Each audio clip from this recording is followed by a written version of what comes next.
कलाचार्य पंडित गुरुजी यांना पाहण्याचा, भेटण्याचा, त्यांच्यासोबत बसण्याचा, पाठीमागच्या कारखान्यात बसण्याचा योग मलाही आला. त्यांचे किस्से ऐकायचे, म्हणजे चळवळीतले किस्से.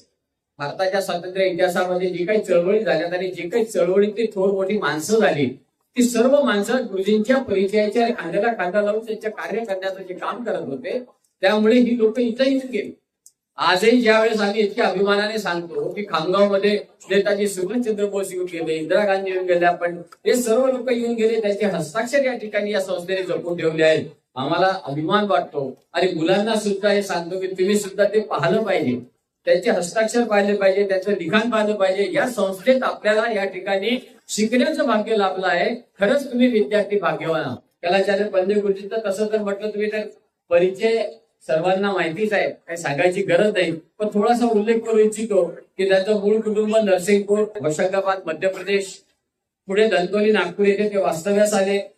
12 फेब्रुवारी 1902 मधला त्यांचा जन्म आपल्याला माहिती आहे. 1992 मध्ये 18 फेब्रुवारीला त्यांचा स्मृती दिवस. आजही समर्पित व्यक्तिमत्वाचे लोक या संस्थेमध्ये आहेत आणि ही संस्था चालवत आहे. खूप अभिमानाची गोष्ट आहे. सुसंस्कृत व्यक्तिमत्वासाठी कलेची अभिरुची असणे हा महत्वाचा निकष असला पाहिजे. बघा, तुम्ही जर कोणाला सुसंस्कृत व्यक्तिमत्व म्हणत असाल तर त्या व्यक्तीला कलेची अभिरुची असणे हा निकष असला पाहिजे आणि तो तसा सापडतो. जे सुसंस्कृत व्यक्तिमत्व आहे त्याच्याकडे कलेची अभिरुची असतेच. आज खामगावच्या नटराज गार्डन मध्ये, खामगावच्या देवना तलावावर, अनेक ठिकाणी चौकामध्ये जे पुतळे लागलेले आहेत ते सर्व पुतळे कलाचार्य पंडित गुरुजी यांनी घडवलेले आहेत आणि आजही ते खूप मोठ्या दिमागाने उभे आहेत. त्या अर्थाने आजचा हा पुरस्काराचा जो सोहळा आहे तो सार्थकी लागत आहे असं आपल्याला म्हणता येईल. मी सुरुवातीलाच म्हणालो की संस्था डबकाईच येते, बॅड पॅच येतो संस्थेमध्ये. असं नाहीये की संस्थांमध्ये बॅड पॅच येत नाही, परंतु सर्व संस्थेला सांभाळणारी लोक त्या काळात त्या वेळेत मिळत गेली तर संस्था कशा पद्धतीने चालत राहते आणि त्याला कशी अच्छेकी देतात त्याचं उदाहरण आज टिळक राष्ट्रीय विद्यालय या ठिकाणी आहे असं आपल्याला म्हणता येईल.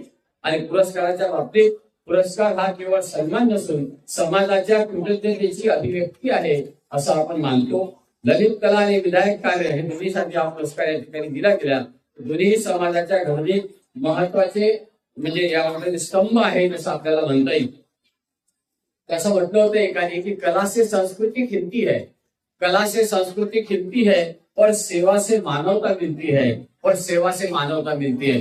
एक सेवा भाग जो या ठिकाणी जपल्या गेलेला आहे तो अतिशय महत्वाचा भाग आहे.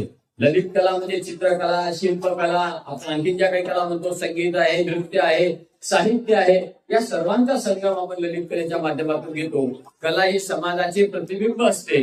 कला मनाला संवेदनशील बनवते आणि संस्कार देते. एवढं कलेचं या ठिकाणी महत्व आहे. आणि इतिहासात कलाकारांनी अनेक गोष्टीची एक प्रकारची जनजागृती केलेली आहे असं आपल्याला म्हणता येईल. रवींद्रनाथ टागोरांचा उल्लेख झाला. त्यांनी सुद्धा साहित्य आणि संकल्पनेतून राष्ट्रभावना जागृत केली आहे. एम.एफ. हुसेन यांनी सुद्धा भारतीय चित्रकलेला जागतिक ओळख दिलेली आहे. या लोकांचे कार्य आणि नाव आपण विसरू शकत नाही. आणि विधायक कार्यकर्त्याचं योगदान जर या ठिकाणी आपण म्हटलं तर विधायक कार्य म्हणजे समाज हिताच्या सकारात्मक कृती आपण ज्या काही करतो त्याला विधायक कार्य म्हणता येईल. विधायक कार्य म्हणजे समाज हिताच्या सकारात्मक कृती असते. आणि शिक्षण, आरोग्य, पर्यावरण, महिला सक्षमीकरण, युवक मार्गदर्शन अशा क्षेत्रातील सर्व विधायक कार्य आपल्याला करता येते. प्रत्येकाने आपलं क्षेत्र निवडलं पाहिजे आणि त्या पद्धतीने विधायक कार्य करायला गेलं पाहिजे. विधायक कार्यकर्ते हे समाजाचे खरे शिल्पकार आहेत. ज्या पद्धतीने आपण एखादी मूर्तीचा शिल्पकार म्हणतो त्या पद्धतीने समाजाचे शिल्पकार म्हटलं तर हे विधायक कार्यकर्तेच आहेत. ते प्रसिद्धीपेक्षा कर्तव्याला प्राधान्य देतात. हा आणखी त्याच्यातला महत्वाचा गुणधर्म आहे. जर पुरस्काराचं महत्व म्हटलं तर पुरस्कार हा प्रेरणेचा एक स्रोत असतो. आजचा सन्मान उद्याच्या कार्यासाठी ऊर्जा देतो. सन्मानित व्यक्ती इतरांसाठी आदर्श बनतात आणि हा पुरस्कार समाजाच्या आशेचा आणि विश्वासाचा प्रतीक आहे असं मला या ठिकाणी सांगावंसं वाटते. आपण या सर्व कार्यक्रमातून जर काही प्रेरणादायी संदेश घ्यायचा असेल तर काय घेणार आहोत तर कला आणि सेवा याचा संगम म्हणजे राष्ट्रनिर्मिती आहे. लक्षात ठेवलं पाहिजे की कला आणि सेवा यांचा संगम म्हणजे राष्ट्रनिर्मिती आहे आणि प्रत्येकाने आपल्या क्षेत्रात उत्कृष्टता साधली पाहिजे आपण असं म्हणता येईल आपल्याला. आणि युवकांनी पुरस्कार विजेत्यांकडून प्रेरणा घेतली पाहिजे. आता जे बाकीची दुसरी पिढी आहे त्यांनी यांच्याकडून प्रेरणा घेतली पाहिजे असं आपल्याला सांगता येईल. आणि एकंदरीत जो रगों से दुनिया सजाते हैं वो दिलों में उजियारा भर जाते हैं।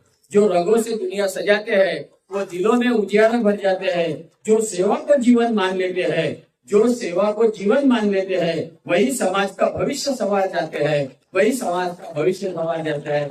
या ठिकाणी आपण त्यांना पुरस्कार दिले, त्यांचं पुनश्च अभिनंदन करतो, बाकीचं आपली चर्चा घेतो. धन्यवाद.